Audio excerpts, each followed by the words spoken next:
Admiral Zephyros stood on the bridge of his massive flagship, the Eternal Dominion, watching another star system fall before his unstoppable fleet. For 3,000 years, his name had struck fear into every corner of the galaxy. No species had ever successfully resisted his methodical conquest, and today would be no different as he gazed upon the small blue-green world called Earth. The bridge hummed with quiet efficiency as his officers coordinated the final preparations for invasion. Holographic displays showed the complete tactical picture, a single human fleet of primitive vessels arranged in what appeared to be a desperate defensive formation around their homeworld. Zephyros had seen this exact scenario played out countless times across hundreds of worlds. The pattern never changed: initial resistance, overwhelming firepower demonstration, surrender, and integration into his ever-expanding empire. "Fleet Admiral," his tactical officer announced, "the human vessels are maintaining their defensive positions. Our scans indicate their technology is approximately 800 years behind our current capabilities. Their weapons appear to be basic plasma cannons and kinetic projectiles." Zephyros nodded slowly, his forearms clasped behind his back in his characteristic pose of absolute confidence. His species, the Valdari, had evolved from apex predators on a harsh world where only the strongest survived.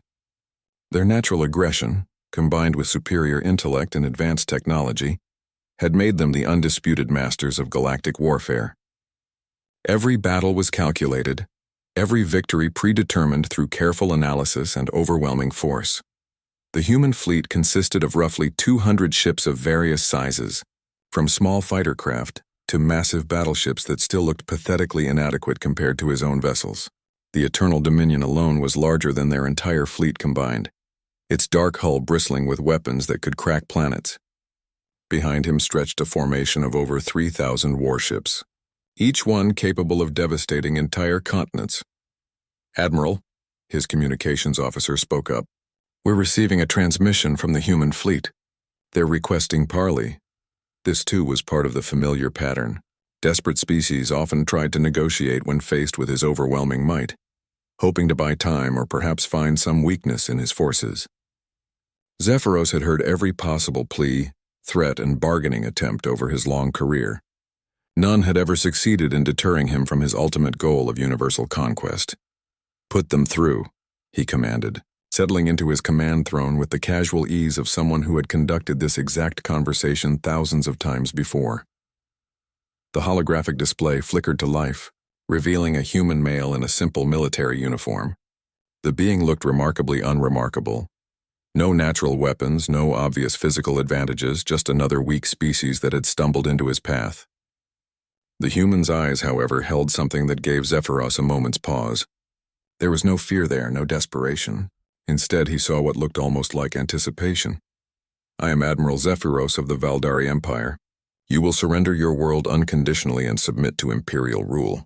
Your technology and resources will be absorbed into our forces, and your population will be relocated to serve the Empire's needs. This is not a negotiation." The human smiled slightly, an expression that seemed completely inappropriate given the circumstances. "Admiral Zephyros, I'm Admiral Saracen of the United Earth Defense Force. We've been studying your conquest patterns for quite some time now. Very impressive work, really. Methodical, efficient, overwhelming force applied at precisely the right moments."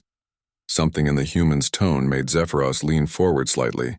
In 3 millennia of conquest, no species had ever complemented his tactical approaches while facing imminent destruction. Most begged, threatened, or tried to appeal to mercy he had never possessed. "Your reputation precedes you," Chen continued conversationally, as if they were discussing weather rather than the fate of her entire species. 3,000 years of unbroken victory. Every battle fought according to your precise tactical doctrines. Every enemy defeated through superior firepower and strategic positioning. It's really quite remarkable how consistent you've been. "Your flattery will not save you," Zephyros growled, though he found himself increasingly curious about this strange human's behavior. "Prepare for the consequences of resistance." Admiral Chen's smile widened. "Oh, we're not planning to surrender, Admiral. We're actually quite excited about this opportunity. You see, we humans have a particular talent that we've been saving for a special occasion. We're very good at breaking things that everyone else considers unbreakable." Before Zephyros could respond, Chen's image flickered and vanished. Across his tactical displays, warning lights began flashing as sensor readings shifted in ways that made no logical sense. The human fleet was moving, but not in any pattern his computers could recognize or predict. Ships were breaking formation, scattering in seemingly random directions, some diving toward the planet's atmosphere while others accelerated directly toward his vastly superior forces. Tactical analysis, he barked, his confidence shaken for the first time in centuries. Admiral, their movements don't conform to any known strategic doctrine. Our computers cannot predict their next positions or intentions. They appear to be improvising. Zephyros felt something cold settle in his stomach. Improvisation was chaos, and chaos was the enemy of the methodical perfection that had brought him 3,000 years of victory. Every battle he had ever fought had been won through careful calculation, superior technology, and adherence to proven tactical principles. What did one do when the enemy refused to follow any rules at all? The first human ship to reach Zephyros's outer perimeter exploded brilliantly against the shields of a Valdari destroyer, seemingly accomplishing nothing except its own destruction. The Admiral felt his confidence returning as the familiar sight unfolded before him. This was how battles were supposed to proceed, inferior forces throwing themselves uselessly against superior defenses. But then something unprecedented happened. The explosion hadn't been random. The human vessel had detonated at a precise location that created a temporary gap in the destroyer's shield matrix, and through that gap came something that made Zephyros's tactical officers gasp in confusion.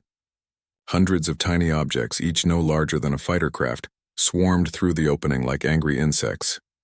"What are those things?" he demanded, watching as the small objects began attaching themselves to the destroyer's hull. "Unknown, Admiral. They're too small for our weapons to target effectively, and they appear to be drilling into the armor plating." Zephyros watched in growing alarm as more human ships began similar suicide runs, each one creating opportunities for these mysterious small craft to penetrate his defensive perimeters.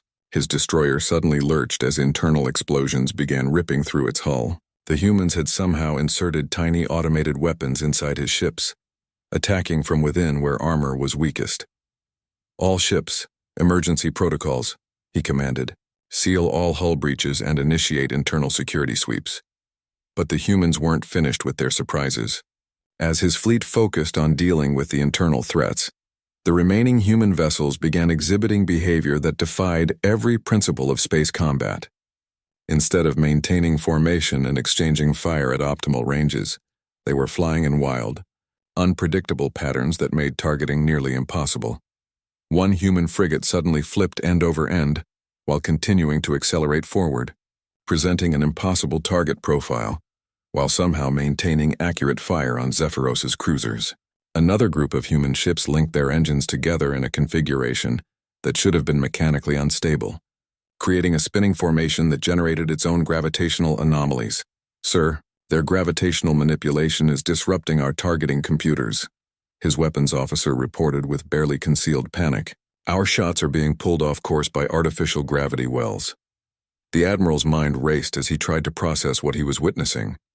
In 3,000 years of conquest, he had never encountered an enemy that fought like this. Every species he had defeated had used variations of the same basic principles: organized formations, logical target prioritization, defensive positioning. The humans seemed to be making up entirely new tactics in real time, improvising solutions to problems that shouldn't have existed. A massive human battleship suddenly detached its entire outer hull while continuing to fight, revealing a completely different ship underneath, with weapons that registered as unknown energy signatures. The discarded hull pieces became autonomous weapons platforms, each one attacking different targets while the core ship engaged his flagship directly. "How is this possible?" Zephyros growled, his four hands gripping his command throne as his supposedly unbeatable fleet began taking serious casualties from an enemy that should have been destroyed within minutes. His communications officer looked up from her station with an expression of disbelief. "Admiral, we're receiving another transmission from the human commander." Admiral Chen's image reappeared on the main display, but now she was broadcasting from what appeared to be the bridge of a ship that was actively engaged in combat. Weapons fire flashed outside her viewports, and Zephyros could see human crew members working frantically at stations that looked nothing like conventional ship controls. "Having trouble with our tactical approaches, Admiral?" Chen asked cheerfully, ducking slightly as something exploded nearby. "I should probably mention that everything you've seen so far is just our opening move. You see, we humans have this wonderful habit of never doing the same thing twice." "Your tricks won't save you," Zephyros snarled, though even he could hear the uncertainty in his voice. "I command the largest fleet in galactic history. Your primitive vessels cannot possibly defeat superior numbers and technology." Chen laughed, actually laughed, while her ship performed what appeared to be an impossible spiral maneuver around 3 of his battle cruisers simultaneously. "Numbers and technology? Admiral, you've been conquering the galaxy using the same playbook for 3,000 years. Every species you've defeated was trying to beat you at your own game. We're not interested in playing by your rules." As if to emphasize her point, a group of human ships suddenly linked their shields together and began generating what his sensors registered as a localized space-time distortion. The formation became effectively untouchable as weapons fire simply bent around them, while they continued to pour devastating fire into his forces from impossible angles. "You see," Chen continued conversationally while chaos erupted around both fleets, "we've been watching your conquest patterns, studying your tactics, learning everything we could about how you fight, and we realized something very important. You've become predictable. After 3,000 years of the same strategies, you've forgotten how to adapt." Zephyros felt something he hadn't experienced in centuries: genuine uncertainty. His fleet, which had seemed overwhelmingly superior just minutes before, was being systematically dismantled by tactics that shouldn't have worked. Human ships were flying in formations that violated basic physics, using weapons configurations that his computers insisted were impossible, and somehow maintaining perfect coordination despite appearing to operate in complete chaos. "This is impossible," he whispered, watching another of his destroyers fall to what appeared to be a human ship that had somehow converted itself into a kinetic projectile while its crew evacuated, in tiny pods that immediately began attacking his other vessels. "Impossible." Chen's voice carried a note of something that might have been pity. "Admiral, you've spent 3,000 years fighting enemies who thought the same way you do. Logical, methodical, predictable. You've never faced someone who specializes in making the impossible look easy." Zephyros watched in growing horror as his perfectly organized battle formation began to collapse into chaos. The humans weren't just fighting unpredictably, they were actively turning his own tactical strengths against him. Every principle of space combat that had served him for 3 millennia was becoming a liability as the human fleet demonstrated capabilities that shouldn't exist. A cluster of human vessels suddenly began flying in a tight spiral pattern around one of his heavy cruisers, moving so fast that his gunners couldn't track them. But instead of simply avoiding his weapons, they were somehow using the cruiser's own gravitational field to accelerate beyond what their engines should have been capable of achieving. The effect created a miniature whirlpool in spacetime that began pulling other Valdari ships off course. "Engineering," he barked into his communicator. "Explain to me how they're manipulating our gravitational signatures." "Admiral, they appear to be using modified tractor beam technology in ways that our physicists insist are impossible. They're creating feedback loops in our own gravity wells and somehow using them as weapons." The tactical display showed his fleet's neat formations, dissolving as human ships darted between his larger vessels like insects. Impossible to target effectively but devastating in their impact. They weren't trying to match his firepower. They were making firepower irrelevant through pure unpredictability. A human destroyer suddenly split apart mid-flight, but instead of being destroyed, it had somehow divided itself into 12 smaller vessels, each one immediately attacking a different target. Zephyros's computers couldn't even classify what they were seeing because it violated every principle of ship design they had ever encountered. "Sir," his tactical officer called out, his voice tight with stress, "the human ships appear to be learning. Their attack patterns are evolving in real time. Every time we adapt to one of their tactics, they change to something completely different." Admiral Chen's transmission continued despite the chaos around her bridge. "You know, Admiral, my tactical officers spent years studying your previous conquest. Every battle followed the same pattern. You'd overwhelm your enemies with superior firepower and perfect coordination. Very effective against species who thought the same way you do. As if to demonstrate her point, a group of human ships suddenly began flying in formation with several of his own vessels, perfectly mimicking their movement patterns. For several seconds, his gunners couldn't tell which ships were enemies and which were allies. By the time they figured it out, the human ships had already crippled 3 of his destroyers and vanished into the chaotic battlefield. But here's the thing about humans, Chen continued, her image flickering as her ship performed another impossible maneuver. We don't just adapt to our environment, we completely reshape it. We've spent our entire evolutionary history turning disadvantages into advantages. Zephyros could see the truth of her words playing out across his tactical displays. His fleet's superior numbers were meaningless when human ships could appear to be in 6 places at once, through some kind of holographic deception. His advanced weapons couldn't hit targets that seemed to exist in a constant state of controlled chaos. Even his ship's superior armor was useless when humans could somehow phase their weapons through solid matter at the molecular level. "This is madness," he whispered, watching a human frigate somehow turn itself inside out while continuing to function perfectly, presenting his weapons with a target that registered as both there and not there simultaneously. "Tactical withdrawal," he ordered, his pride warring with the growing realization that he was facing something completely outside his experience. Reform at the outer system perimeter. But even retreat proved impossible against an enemy that refused to follow conventional rules of engagement. As his fleet began to withdraw, human ships didn't pursue in any recognizable pattern. Instead, they seemed to anticipate exactly where his ships would be and arrive there first, through routes that his computers insisted didn't exist. "Admiral," his navigation officer reported with barely controlled panic, "the humans are using shortcuts through space-time. They're somehow folding distance without using any technology we can recognize."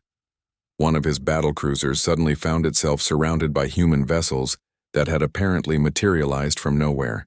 Instead of destroying it immediately, they began broadcasting some kind of signal that caused the ship's own systems to turn against it.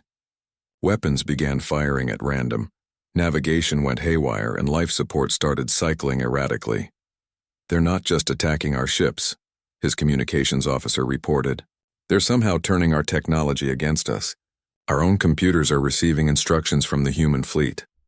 Admiral Chen's voice cut through the chaos on his bridge. "You see, Admiral, we've had plenty of practice fighting enemies who were bigger, stronger, and better equipped than we were. The secret is not to fight them the way they expect to be." Zephyros felt a cold realization settling over him as he watched his supposedly invincible fleet being systematically dismantled by tactics that made no logical sense. For the first time in 3,000 years, he was facing an enemy that couldn't be defeated through superior firepower or better positioning. The humans weren't just unpredictable, they were actively rewriting the rules of combat in real time. "All ships," he commanded through gritted teeth. "Emergency jump to hyperspace. We need time to analyze their capabilities and develop countermeasures." But as his fleet began charging their hyperspace drives, something impossible happened. The human ships began charging their own drives in perfect synchronization, and somehow their combined hyperspace field began interfering with his ship's ability to escape. They were trapped in normal space with an enemy that seemed capable of bending reality itself. The hyperspace interference was unlike anything Zephyros had ever encountered. His ship's drives were charging normally, but somehow the humans had created a localized space-time distortion that made hyperspace entry impossible. They were trapped in normal space with an enemy that seemed to possess capabilities that violated fundamental laws of physics. "Engineering report," he demanded, his 4 hands working frantically at his command console as he tried to find some tactical advantage in this impossible situation. "Admiral, the human interference isn't blocking our hyperspace drives, it's redirecting them. If we jump now, we'll end up exactly where they want us to go." The implications hit him like a physical blow. Not only were the humans preventing his escape, they were controlling where he would end up if he tried. They weren't just fighting him, they were herding him like prey.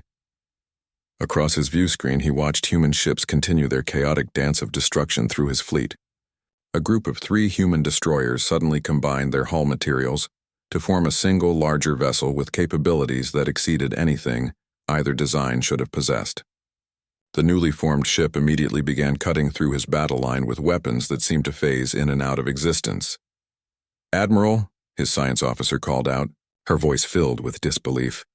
"The humans aren't using traditional technology. Their ships appear to be utilizing some form of programmable matter that can reshape itself at the molecular level. They're not just building ships. They're building new forms of physics." Admiral Chen's image reappeared on his main screen, but now she was standing on what appeared to be the bridge of a ship that was actively reconfiguring itself around her. Bulkheads flowed like liquid while maintaining their structural integrity, and control surfaces reformed themselves as she moved between stations. "Getting frustrated, Admiral?" she asked with what sounded like genuine sympathy. "I imagine this is quite different from what you're used to. Most species try to build better versions of the same weapons you have. We decided to build completely different weapons instead." A human-heavy cruiser suddenly opened up like a flower, revealing that its interior was actually a construction facility. In real time, it began assembling new types of vessels from the wreckage of destroyed ships, both human and Valdari. Within minutes, these hybrid craft were joining the battle with capabilities that combined human unpredictability with Valdari technology. "You're using our own ships against us," Zephyros growled, watching his tactical advantage disappear as humans somehow improved upon his own designs on the fly. "Improvisation, adaptation, and innovation," Chen replied cheerfully. "Three things that apparently got left out of your tactical manuals. You know, Admiral, we've been watching your conquest patterns for decades through long-range observation. Every battle you've ever fought has followed the same basic template. You rely on overwhelming force and superior positioning." As if to prove her point, a squadron of human fighters suddenly began operating in a formation that created localized gravitational anomalies. They weren't just evading his weapons. They were bending space around themselves, so that energy beams curved harmlessly away while their own attacks struck with impossible accuracy. "But here's what you never learned," Chen continued, her ship somehow managing to be in 3 different locations simultaneously, through some kind of quantum superposition effect. "Fighting isn't about having the best weapons or the biggest fleet. It's about solving problems that nobody has solved before."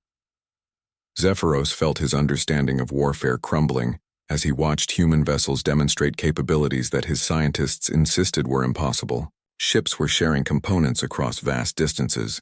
Weapons were firing through dimensions that didn't officially exist, and formations were achieving perfect coordination despite operating in apparent chaos. "Admiral," his tactical officer reported, his voice hollow with defeat, "our predictive algorithms have completely failed. We cannot anticipate any human actions more than 30 seconds in advance. They appear to be generating randomness at a quantum level while maintaining strategic coherence." The Eternal Dominion shuddered as something impacted its shields, but the energy readings made no sense. The attack had somehow struck from inside the shield perimeter without penetrating the barrier. Human weapons were apparently operating according to physics that his computers couldn't even recognize. "How?" he whispered, watching his fleet's perfect formations dissolve into desperate survival tactics as human ships continued their impossible assault. "How are you doing this?" Admiral Chen smiled, and for the first time, Zephyros saw something dangerous in that expression. "Evolution, Admiral. Every challenge humanity has ever faced has made us better at solving the next one. We've had predators, natural disasters, diseases, wars, resource shortages, and 1,000 other problems that should have destroyed us.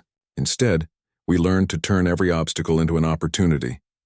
A human ship suddenly began replicating itself using some form of advanced nanotechnology, creating dozens of identical vessels that immediately dispersed throughout the battlefield.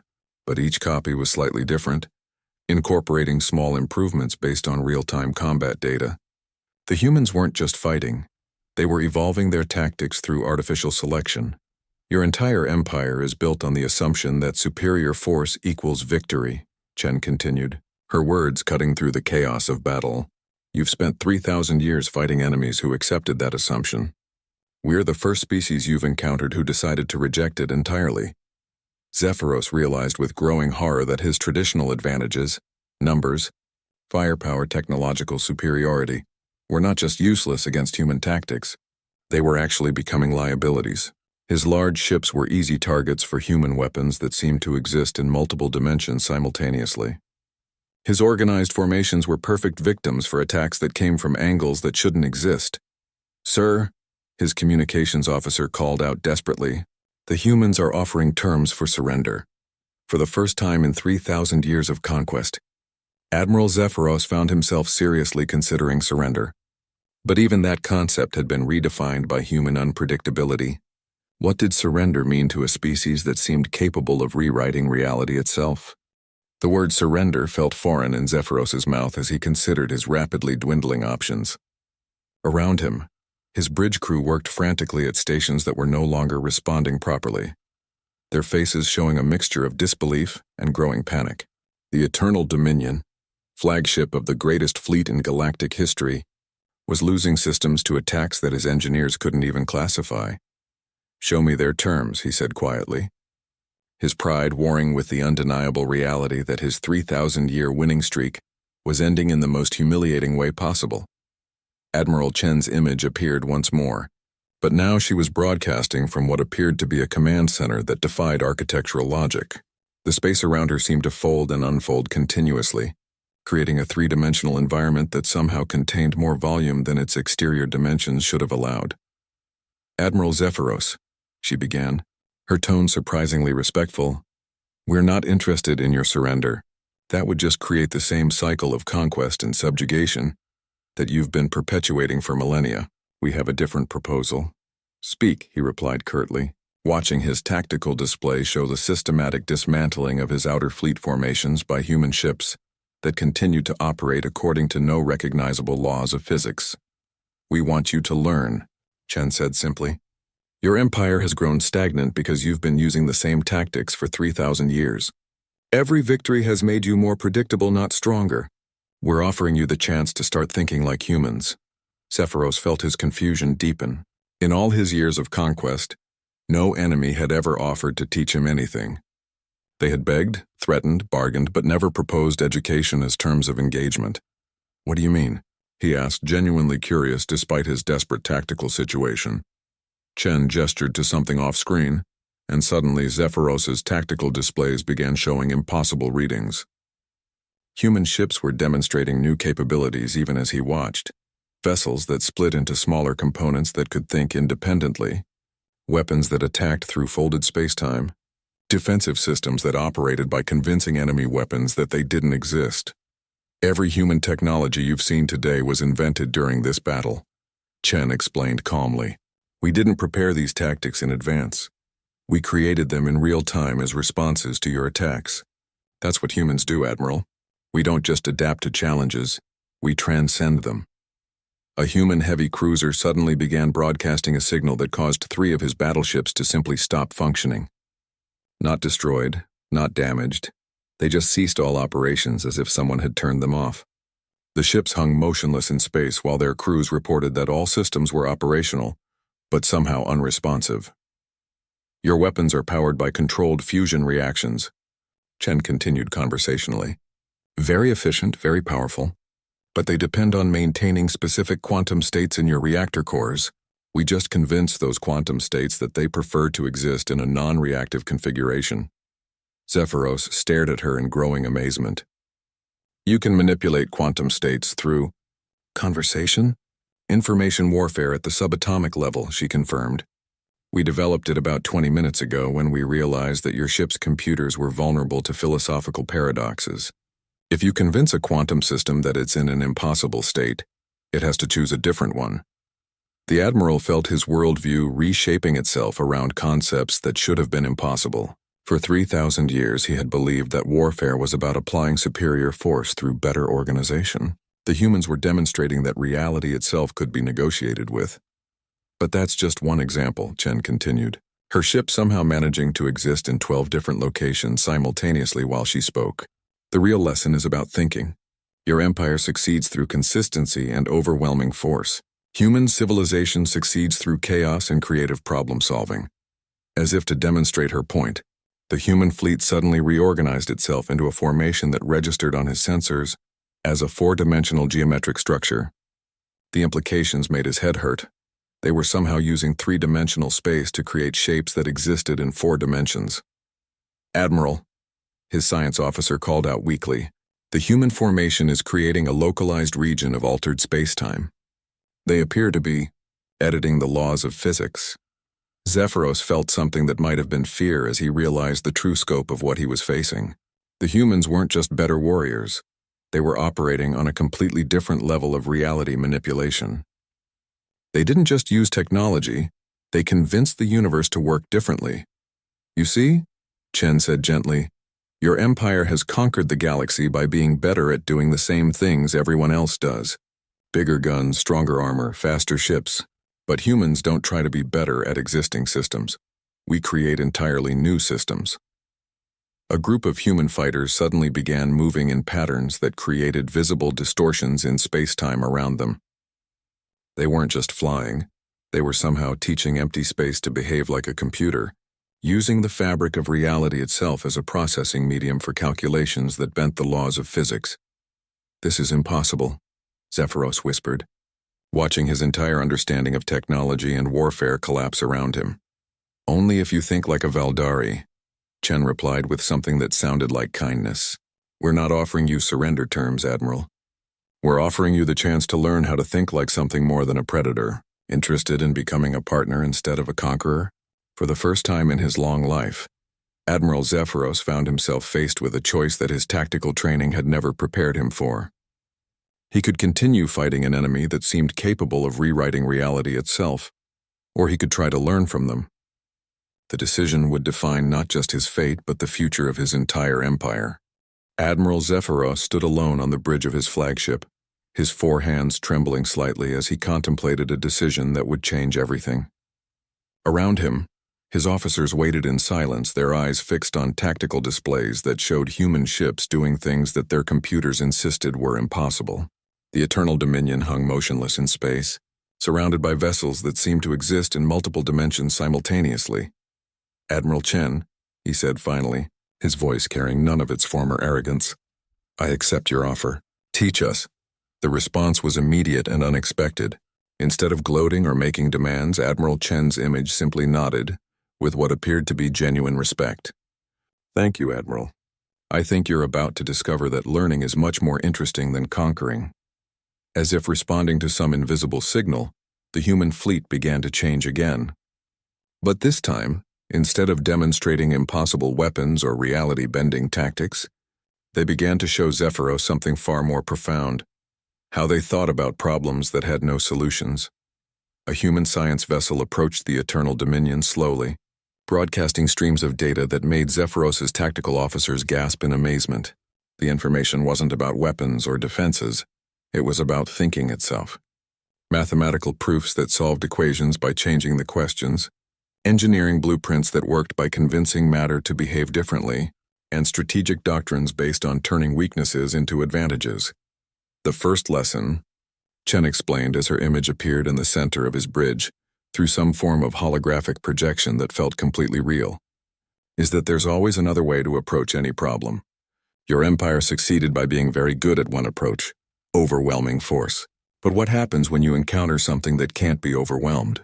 Zephyros watched in fascination as human engineers began working alongside his crew, not to disable his ship's systems, but to show them how those same systems could be used in ways their designers had never imagined. Weapons arrays became computational engines. Shield generators began producing localized gravity wells, and navigation computers started calculating routes through dimensions that officially didn't exist. Your ships were designed for conquest, Chen continued, walking through his bridge as if she were physically present. Efficient, powerful, intimidating. But they're also incredibly adaptable if you know how to think about them differently. One of his tactical officers looked up from her station with an expression of wonder. Admiral, they're showing us how to use our own tractor beam arrays to manipulate quantum probability fields. We could theoretically make our weapons exist in multiple locations simultaneously. But that's just the beginning, Chen said with a smile that contained genuine warmth. The real education starts when you begin thinking about cooperation instead of domination. Over the following hours, Zephyros watched his understanding of civilization itself undergo a complete transformation. The humans didn't just show him new technologies. They demonstrated entirely different ways of organizing society, sharing resources, and solving conflicts. Their ships weren't just weapons platforms. They were mobile research laboratories, diplomatic venues, and cultural exchange centers all at once. Your empire rules through fear, Chen observed as they walked together through a simulation of a human colony world that somehow existed within his ship's computer systems. It's effective, but it's also limiting. Fear makes people predictable, and predictable enemies can always be defeated by someone who thinks differently. But how do you maintain order without fear? Zephyros asked, watching simulated humans collaborate on projects that seem to serve no military purpose whatsoever. How do you ensure loyalty without the threat of consequences? By making cooperation more rewarding than competition, she replied simply. When everyone benefits from working together, military force becomes unnecessary most of the time. And when it is necessary, cooperative thinking produces far better results than individual brilliance. As if to demonstrate her point, the human fleet began sharing technologies with his remaining ships in real time.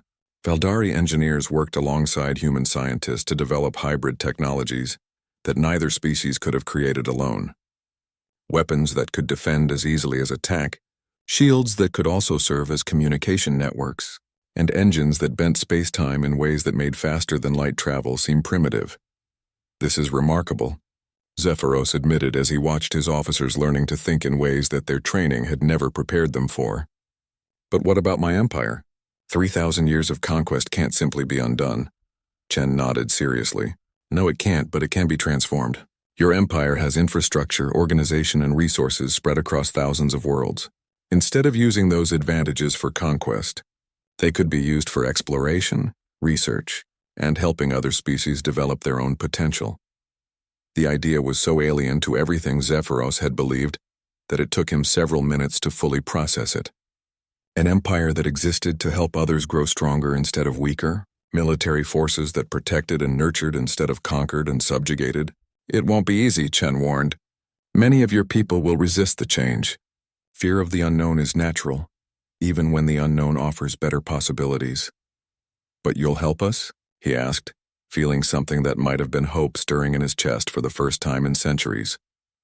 We'll teach you, she confirmed, just like we hope you'll teach us. Humans are good at creative problem solving, but we're terrible at large-scale organization. Your empire has mastered coordination and logistics on a galactic scale. Imagine what we could accomplish together. Admiral Zephyros looked out at the starfield surrounding Earth, where human and Valdari ships were already working together to develop technologies that neither species had dreamed of individually.